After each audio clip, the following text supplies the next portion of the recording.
في هذا الفيديو نستعرض مجموعة من أهم الاختصارات التي ستجعل استخدامك للنظام أكثر سرعة واحترافية. لنبدأ معا خطوة نحو تجربة أكثر كفاءة.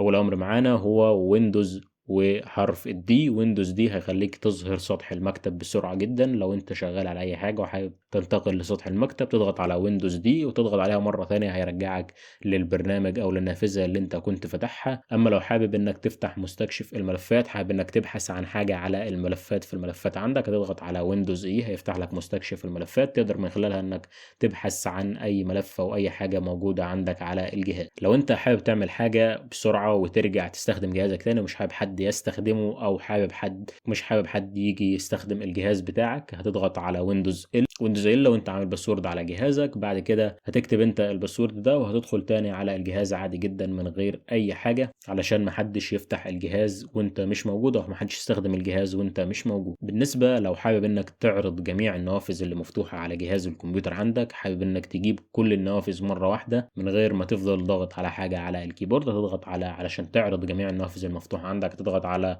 ويندوز وتاب مع بعض، هيظهر لك كل النوافذ المفتوحة قدامك. تقدر من خلال الأسهم العادية اللي تقدر من خلالها انك تتنقل وتقدر من خلالها انك تختار اي نافذة فيهم، وبعد كده تضغط على انتر عشان يفتح لك النافذة دي. لو حابب تاخد لقطة شاشة في اي جزء او اي حاجة موجودة على جهاز الكمبيوتر، ليها اختصار برضو سهل جدا وهو ويندوز شيفت اس، هتجيب لك انك تاخد لقطة شاشة على الجهاز عندك. اول جزء هنتكلم عنه هي اختصارات الويندوز. لو حابين نفتح الاعدادات بكل سهولة من خلال زرار الويندوز وحرف الاي هنقدر ان نفتح الاعدادات بتاعة الجهاز عندنا بكل سهولة. اما لو حابين نفتح اعدادات سهله الوصول هنضغط على ويندوز وحرف اليو اللي هيفتح لنا اعدادات سهله الوصول الخاصه بالماوس والكيبورد والحاجات اللي زي دي اللي هي ادوات تسهيل الوصول. لو عندي كذا نافذه مفتوحه في وقت واحد على سطح المكتب وفي شغل كتير وفي دوشه وحابب ان افتح سطح مكتب افتراضي جديد علشان اشتغل عليه او انسخ من عليه حاجه او اعمل عليه اي حاجه، اقدر اني اعمل كده من خلال ويندوز كنترول دي. بعد كده اجيب اللي انا عايزه من على سطح المكتب ده واعمل اللي انا عايزه وافتح اي نافذه اتعامل عادي جدا كاني بشتغل على جهاز الكمبيوتر.